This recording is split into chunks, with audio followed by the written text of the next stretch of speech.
don't give up and don't lose hope.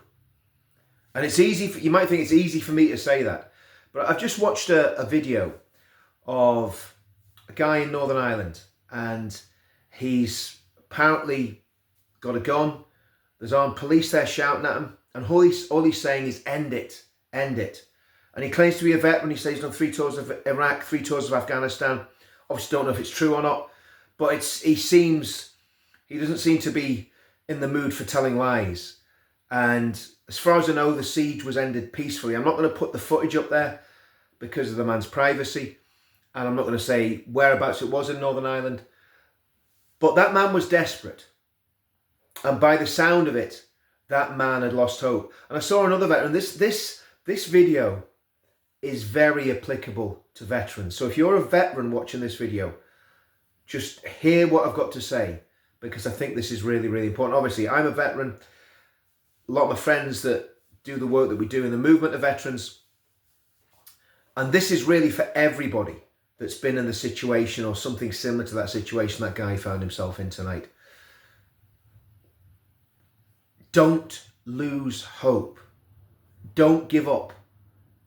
Don't throw in the towel. And again, from a veteran's point of view,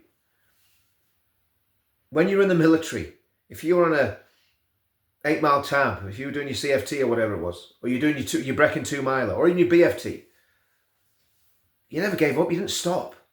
You didn't say, I'm not going to do the time. I'm not going to do it at the time that I've got to do it in. You kept going. So that's the first point. Keep going.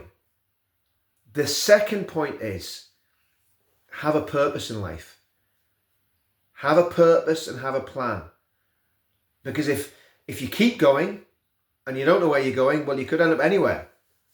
But if you keep going and you know where you're going, you're going to end up somewhere good, hopefully somewhere good. And the third and final point, and this is the Sunday bit of it, okay? Have faith. When my back's been against the wall, and I've said this in a lot of these videos, but it's such a true point. I heard Joel Beakey first say it years ago. So the difference between a Christian and everybody else is a Christian always has somewhere to go. When I'm talking about faith, I'm not talking about faith in anything weird, crystals or mediums or seances or some weird Eastern religion. No, I'm talking about having faith in the God of the Bible, faith in Jesus Christ, because that changes everything. And that guy that was involved in that siege tonight that I got the footage of, would it have been different for him if he had genuine faith and he had real faith and he had living faith? Absolutely. Because every single one of us find ourselves in desperate times and desperate straits. And I've said this as well, and it might sound very morbid, but when you're lying on your deathbed, whether it's a deathbed or whether that guy could have been lying dead in the street tonight, that's the truth. Thankfully, he wasn't. But when you're lying on your deathbed, the reality is, doesn't matter how much of your family's around you, doesn't matter if they're all holding your hand, you're on your own, just you and your Maker, you and God. And that's why it's so important. It's so important to have Christ. Makes all the difference. It literally makes all the difference. When I've been in some very bad situations, normally of my own making, hands up, I've always said about 90% of the scrapes I've gone into have been my own fault in my life. But I've always been able to go to my Father in heaven. No matter what I've done, I've always been able to go to him. Just like the guy in the parable, you remember?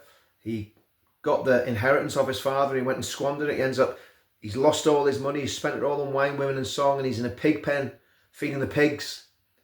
And he says, I'll go back to my father. And as he turns round, he looks up and his father's already sprinting down the hill to take him home and slaughter the fatted calf.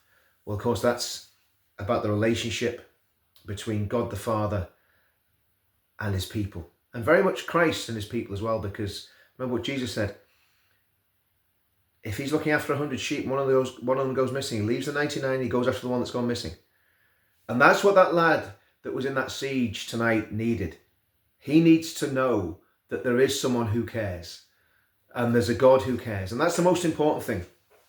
It's not your friends, it's not your family, and as much as you may love your friends and family, the most important person in anybody's life is God, the Lord Jesus Christ.